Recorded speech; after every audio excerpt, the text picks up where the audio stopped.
There are a dozen things that give a 5% return or more. What makes Shyft such a great investment? You know, that's a really good question, and I think it offers us the opportunity to point something out. Shyft is not an investment. It's insurance. We're not pitching this as an investment. We're not pitching Shyft as a way to get rich. I actually hate it when I see insurance people do that. Insurance people offer protection, not an investment. And I think part of the damage that's been done to the industry is not making that distinction. What we're presenting is a way to protect wealth while you're looking at what to invest in. So if it's a position or a strategy where you want to invest in stocks, bonds, real estate, gold, protect the money first. And then based on the rate of return of your other investments, you're actually gaining on both sides. And it protects against losses. That way, if everything you've just invested in goes belly up, at some point in the future, your financial wellness of your family is still protected. So it's not an investment, it's insurance. It just happens to be the most powerful financial tool that I've seen in the past 25 years. How can this be used with employees? That's another great question. There are a lot of different ways you can use this product with employees. One of the easiest one is a strategic version of a key man.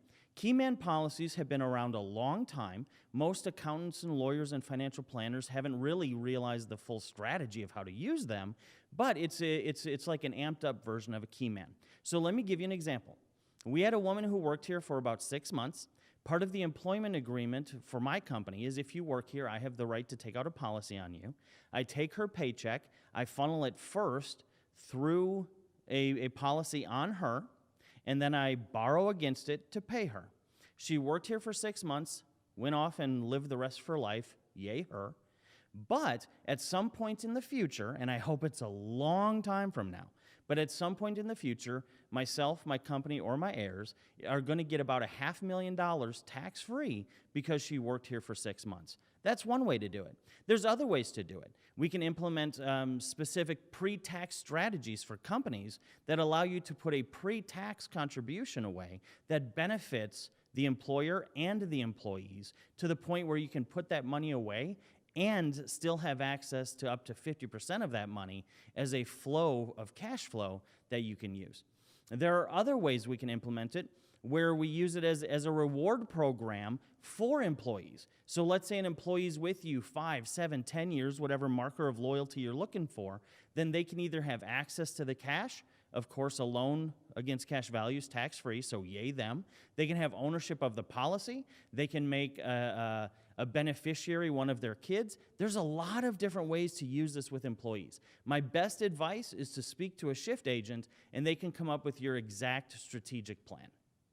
As a pastor, how can I use this to offer my church independence from donors? Well, that's kind of a loaded question. It's a great question, but it's a kind of a loaded question because what does this mean? So when you're looking at an example of a policy, you have that cash value, right?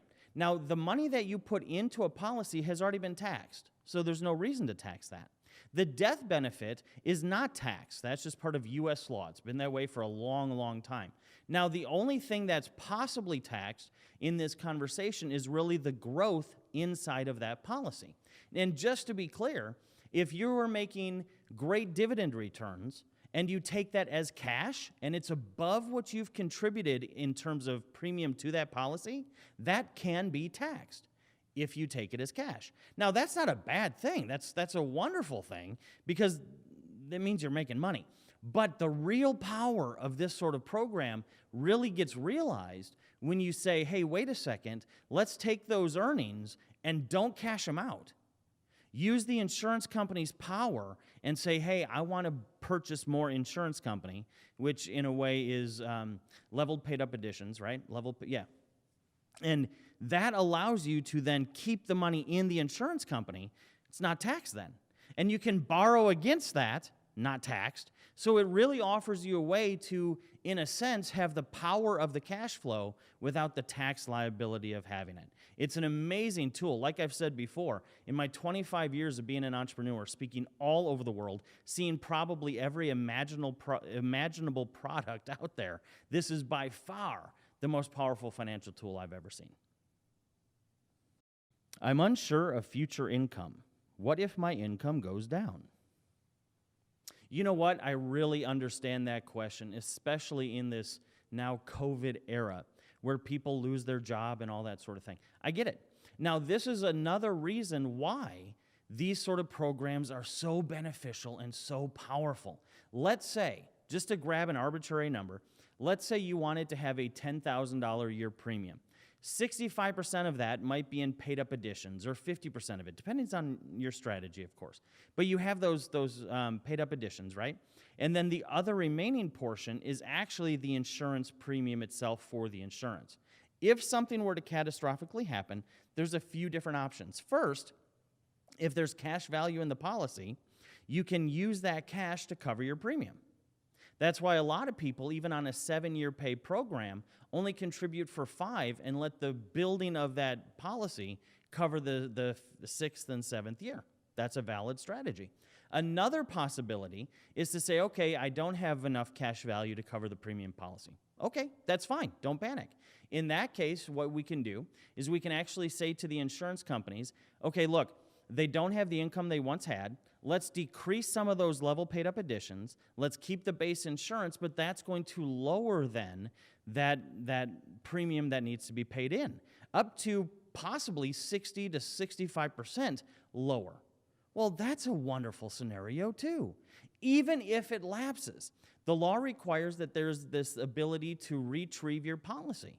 I know, it's amazing. I don't know why we don't teach about the power of insurance in schools. It is amazing. So the bottom line is that should never be a fear because you have so many solutions available to you, and when you contrast that to other places you can put your money, this wins hands down. How much cash value can I tap into in the first year? All right, that is a great question and an understandable question.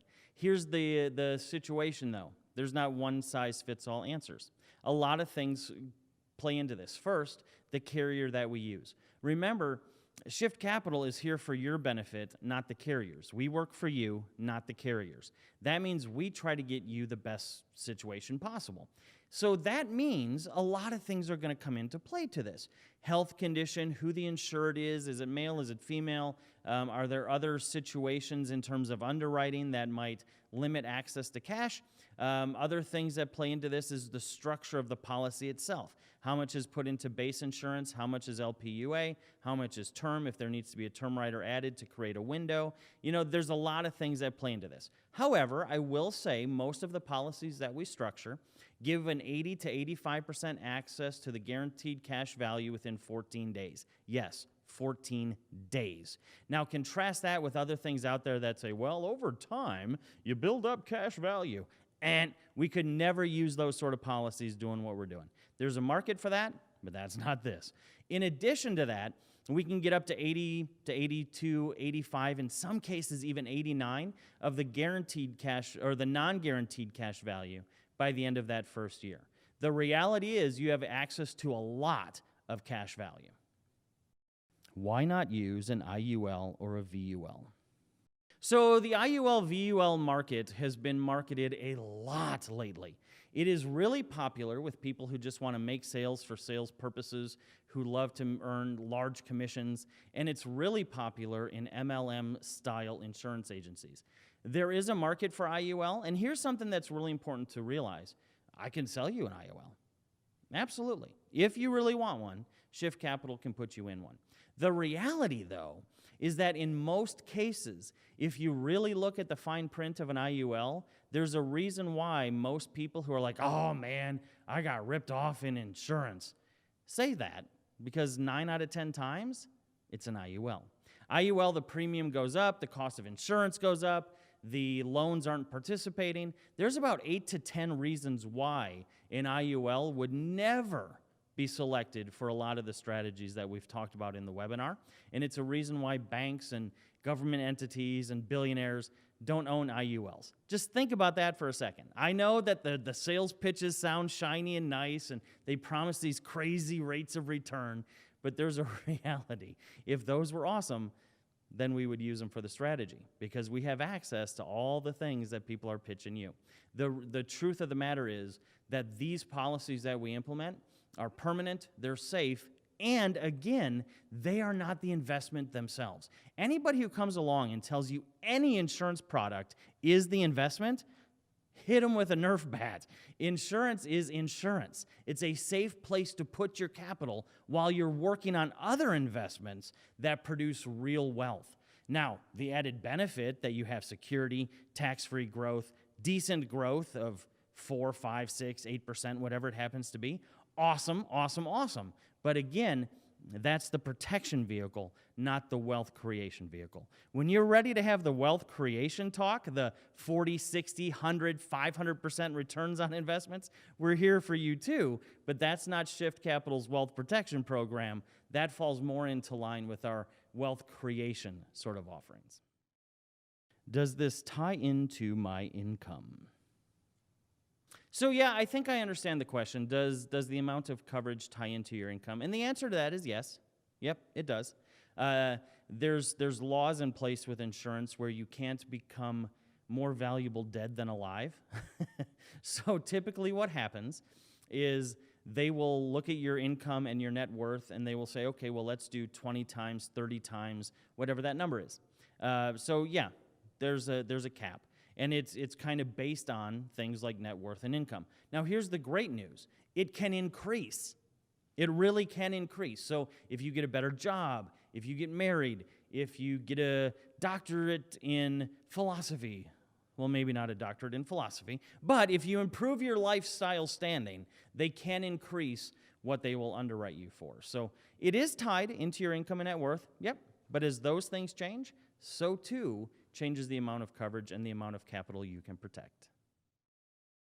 What is the minimum and maximum I can put in? This is a great question. It's kind of related to another one of our FAQs. And the minimum is just enough for us to make the requirement for the carrier. Typically, that's about a face value of $25,000. Now, that is going to be largely dependent on age, sex, health condition, right? So somebody who's 19 and a female is going to be able to get $25,000 in face value coverage way cheaper than somebody who is, say, 72 and, has been a cancer survivor. So really, it's the minimum required to hit the carrier's minimum face value amount. Pretty simple. I've seen that as low as $50 a month. Now, what's the maximum you can do? Whoo, well, doggy. That's something you're going to have to talk to an agent for, because I've seen it into the millions of dollars. Matter of fact, I've seen it into the tens of millions of dollars. So the top side of that is where we get really creative with strategy. How do insurance companies make money? All right, this is a question that I get asked a lot, because when people see this, if they come from a low to middle income class demographic, and there's nothing wrong with that, that's where I come from. But if you do, this probably sounds like Latin to you. You're probably thinking, oh my gosh, this is too good to be true. How is this even possible? If this is possible, why is everybody not doing it? All that sort of stuff. The reality is, all the wealthy people are doing it. The reality is that it is true. It's been written into law for over 100 years. Just, it's new to you. Now, when it comes to the question of how do insurance companies actually make money, well, there's a few different ways. And I love to tell people the great thing about the insurance industry is the insurance industry can make money on math, not markets. So the first way they make money is insurance companies do invest your premium dollars, right? They do invest it in things. They invest it in secure, solid things, treasury bonds, long-hold real estate, stuff like that. But, and this is a really big but they also make money on math. And this is something that once you grasp this, you're never going to think to yourself, well, wait a second, how can they pay me? How do they make money? How does this work? Think about it. Let's take people out of the equation and let's talk about insured houses, right? Let's say there's 100,000 houses that are all insured by the same company. And they're all paying their monthly or yearly premiums on homeowners insurance. Out of 100,000 houses, how many houses a year get destroyed? 3, 5, maybe? Like really, it's tiny, tiny, tiny. Which means the premiums paid on those 99,995 other houses are profit. It's just math. Well, the same thing is true with this form of insurance. You have a situation where the company has, let's say, 4 million people insured, and they know, because there's a bunch of nerdy people in a room someplace playing with calculators and abacuses, figuring out how many people are going to die, what age they're going to die. And what's uncanny is how accurate these people really are.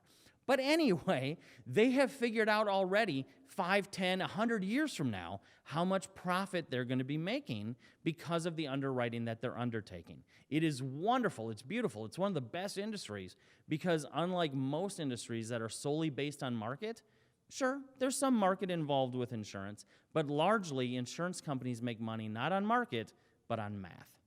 Why hasn't my financial guy told me about this? This is one of the questions I get asked the most. I tell people all the time, and I'm not meaning to insult your financial guy, right? But everybody's got a guy. I tell people all the time, either A, your financial advisor knew about this and didn't tell you, or B, your financial advisor didn't know about this. Either way, you need a new financial advisor.